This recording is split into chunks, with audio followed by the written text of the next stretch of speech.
Let's consider the characteristics of steel. Steel is an alloy of iron containing added carbon for flexibility, workability, and strength. In the days of old, blacksmiths heated iron till it was red and pounded it for hours to form it. Horseshoes, knife blades, and plowshares were typical creations. Steel was introduced in the mid-1800s, and by the end of the century, with the advent of the blast furnace, found widespread commercial use. A blast furnace is known as a controlled environment. High temperatures are reached as oxygen is pumped into a closed space. How and when does steel melt? Steel melts at temperatures of 2750 degrees Fahrenheit and above, attained only in a blast furnace or when a powerful incendiary such as thermite is used. Steel or any substance that is burned will never become hotter than the temperature of the fire or heat applied to it.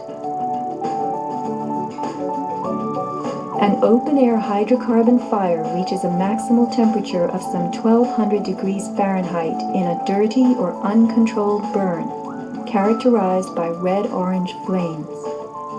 Red-orange flames are what we saw on September 11th. Even the fireball caused by the plane strike was red-orange.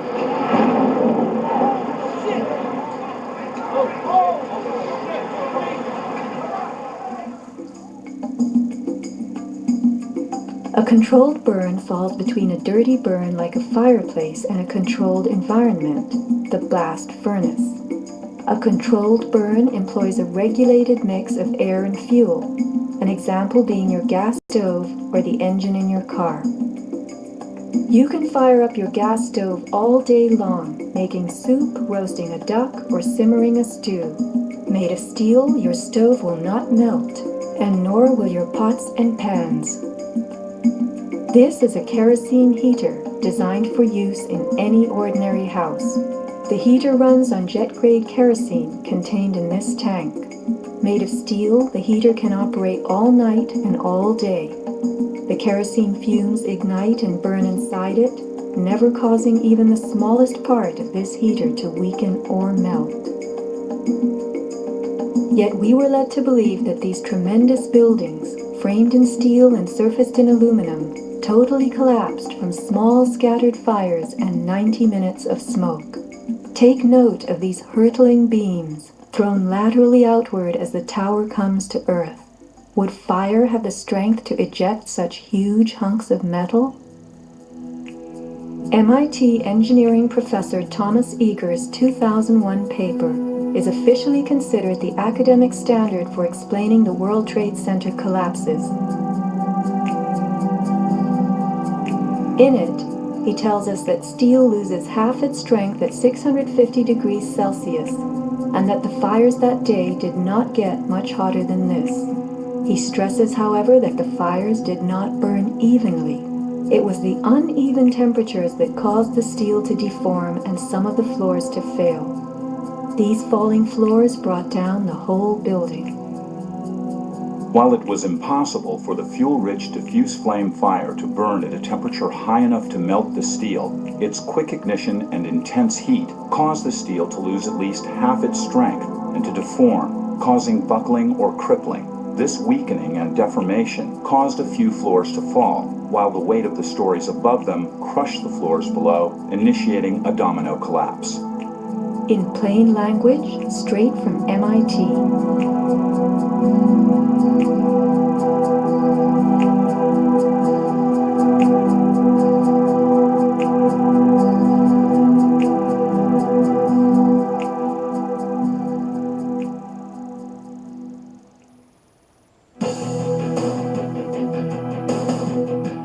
What do falling buildings look like? What do demolitions look like?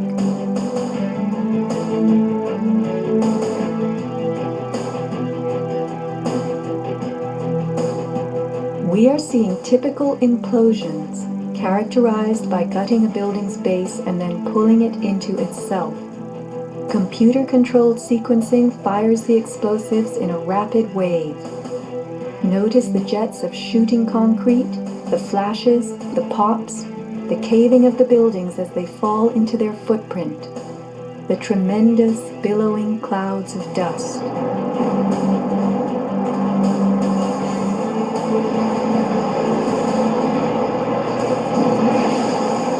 Now let's look at the collapse of the Twin Towers.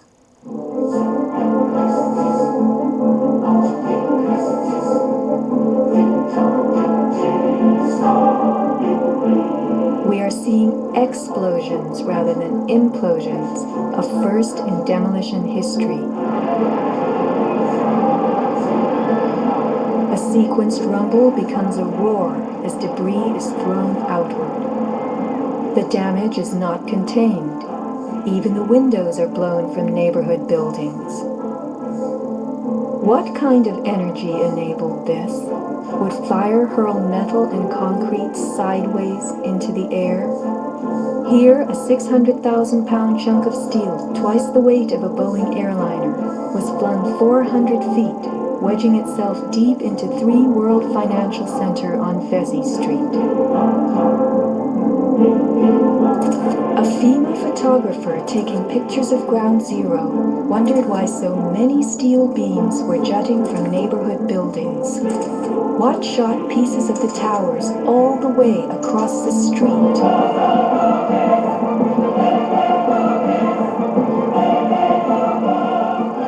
In April 2006, New Yorkers were distressed to learn that bone fragments, human remains from 9/11, had been found on the roof of the nearby Deutsche Bank building. And how, in God's name, did those fragments get there?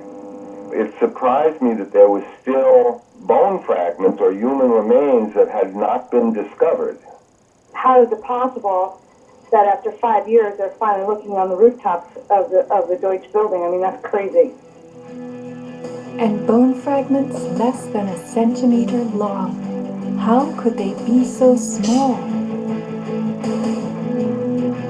So much to be explained. Why did the South Tower fall first when it was the second tower to be hit? Watch the top of Tower 2 leaning outward, about to topple. Then suddenly, it disintegrates in midair. What causes this giant slab of steel and concrete to turn into dust before our eyes?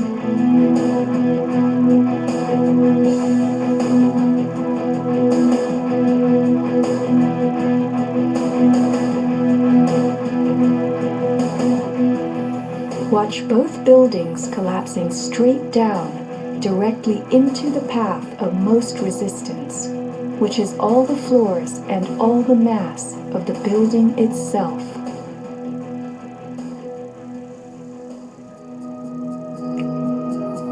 The World Trade Center towers came down in approximately 10 seconds.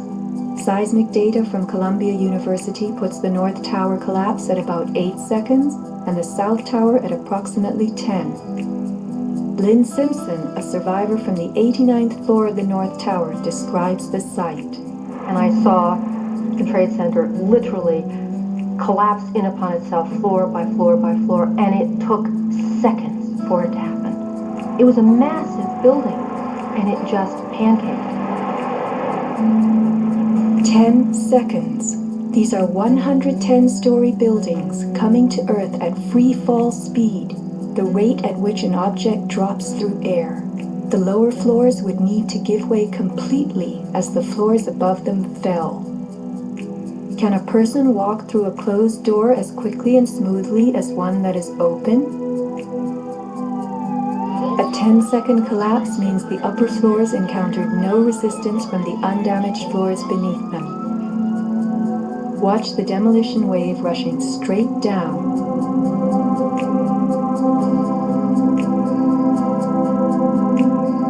Here the South Tower is half its original height, but wreckage from the upper collapse has not yet fallen this far. We are watching a demolition moving faster than gravity itself, a building bursting into powder from top to bottom.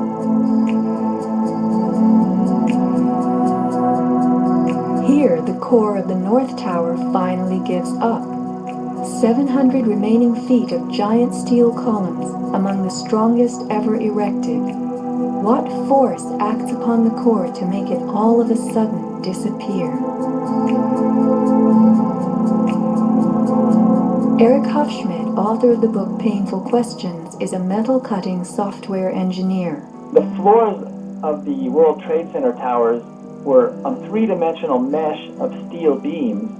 You have to keep in mind now the floor is about an acre in size. There are thousands of joints all over it.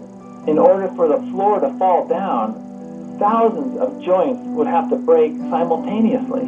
So then if you look at the speed at which this came down, less than 10 seconds, you blink your eye and thousands of joints just popped somehow.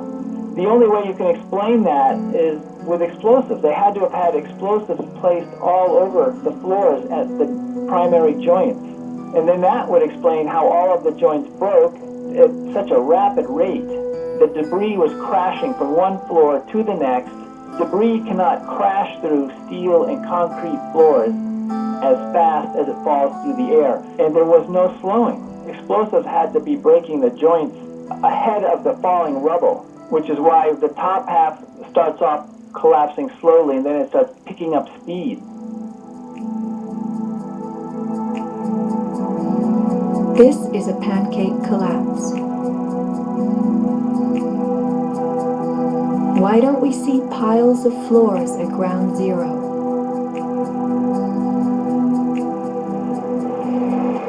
And paper blown everywhere. Wouldn't a pancake collapse have trapped the contents inside? What blew this paper all over New York?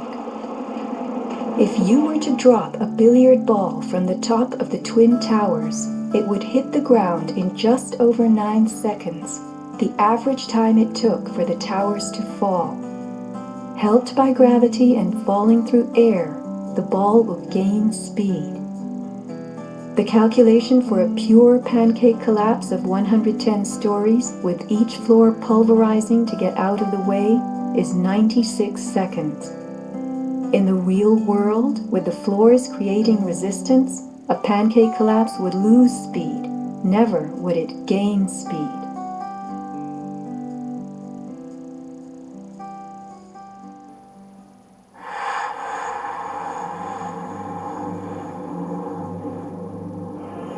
The airplane struck the towers high above the ground.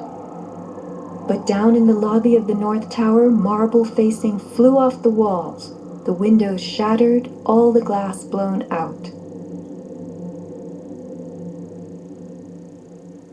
Right away, a guy from the Port Authority told them the damage was somewhere above the 78th floor. And all you had to do was look around. It was obvious. Something had happened right there in the lobby. You just saw that all the windows were blown out. The lobby looked like the plane hit the lobby. Like the plane hit the lobby. What caused so much wreckage in the lobby? William Rodriguez, a maintenance employee at the World Trade Center and the last human being to exit the towers alive, describes a giant blast below his building. And all of a sudden we heard an explosion. It was a huge explosion that came from under my feet, meaning that it came from the sub-levels between B2 and B3. And there was a huge explosion at the top of the building.